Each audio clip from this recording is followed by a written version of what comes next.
بسم اللہ الرحمن الرحیم۔ ناظرین، آج ہمارا سبجیکٹ ہے قربانی کے حوالے سے چند فقہی مسائل۔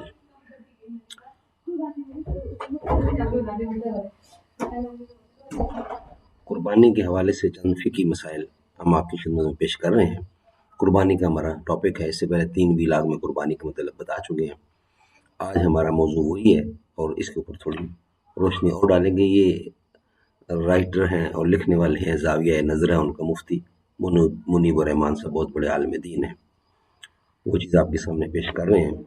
ناظرین، قربانی کا موسم شروع ہو چکا ہے۔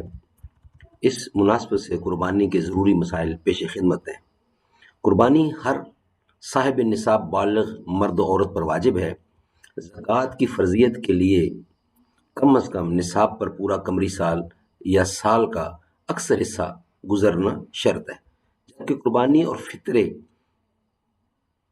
کے وجوب کے لیے بالترتیب عید الاضحیٰ اور عید الفطر کی صبح صادق کو محض کم از کم نصاب کا مالک ہونا کافی ہے۔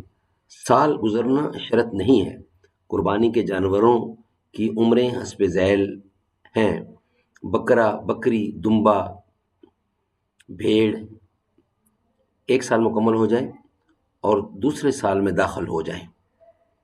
بیل، گائے، بھینسے کی عمر 2 سال پوری ہو جائے اور تیسرے سال میں داخل ہو جائیں۔ اونٹ، اونٹنی کی عمر 5 سال پوری ہو جائے اور 6 سال میں داخل ہو جائیں۔ یہاں قمری سال مراد ہے۔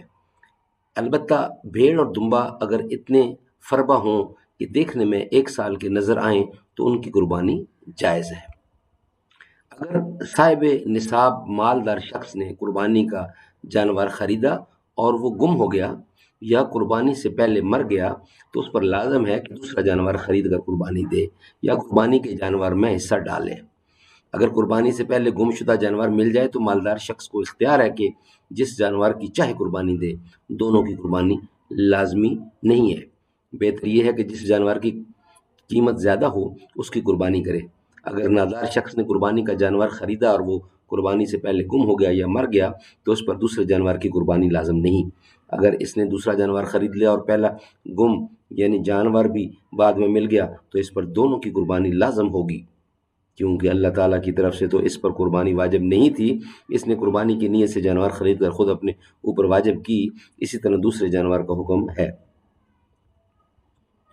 قربانی کے جانوروں کی عمر پورا ہونے کی ظاہری علامت 2 دانت کا ہونا ہے، لہٰذا جس جانور کے 2 دانت پورے نہیں ہوئے اس کی قربانی جائز نہیں۔ البتہ جانور گھر کا پلا ہوا ہے یا کسی قابل اعتماد شخص کے پاس ہے اور اس کی مطلوبہ عمر پوری ہو گئی ہے تو اس کی قربانی شرعاً جائز ہے، سامنے کے 2 دانت ابھی پورے نہ ہوئے ہوں۔ عام کاروباری لوگوں پر اعتماد کرنا مشکل ہے۔ قربانی کا جانور تمام ظاہری عیوب سے سلامت ہونا چاہیے۔ اس سلسلے میں فقہائے کرام نے یہ ضابطہ مقرر کیا ہے کہ ہر وہ عیب جو جانور کی کسی منفعت یا جمال کو بالکل ضائع کر دے اس کی وجہ سے قربانی جائز نہیں ہے، اور جو عیب اس سے کم تر درجے کا ہو اس کی قربانی ہو جاتی ہے۔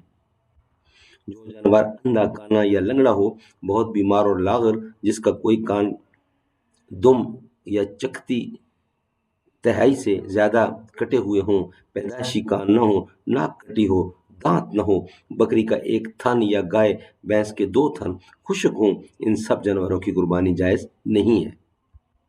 فتاوی عالمگیری میں ہے، حتما یعنی وہ جانور جس کے دانت نہ ہوں اگر وہ چل سکتا اور چارہ کھا سکتا ہے تو اس کی قربانی جائز ہے۔ جس جانور کے پیدائشی سینگ نہ ہوں یا سینگ اوپر سے ٹوٹا ہوا ہے، کان، چکتی یا دم 1/3 یا اس سے زیادہ کم کٹے ہوئے ہیں تو ایسے جانور کی قربانی جائز ہے۔ جانور میں غصن پیدا کرنے کے لیے اس کے سینگ سر کے اوپر سے رگڑ دیتے ہیں یا ایسا کیمیکل استعمال کرتے ہیں کہ سینگ کی نشو و نما رک جاتی ہے، لیکن اس کا اثر دماغ پر مرتب نہیں ہوتا اور سینگ کی جڑ بھی ابھی اپنی جگہ قائم رہتی ہے تو ایسے جانور کی قربانی جائز ہے۔ صاحب نصاب نے عیب دار جانور خریدا یا خریدتے وقت بے عیب تھا، بعد میں عیب پیدا ہو گیا تو ان دونوں صورتوں میں اس کے لیے ایسے جانور کی قربانی جائز نہیں۔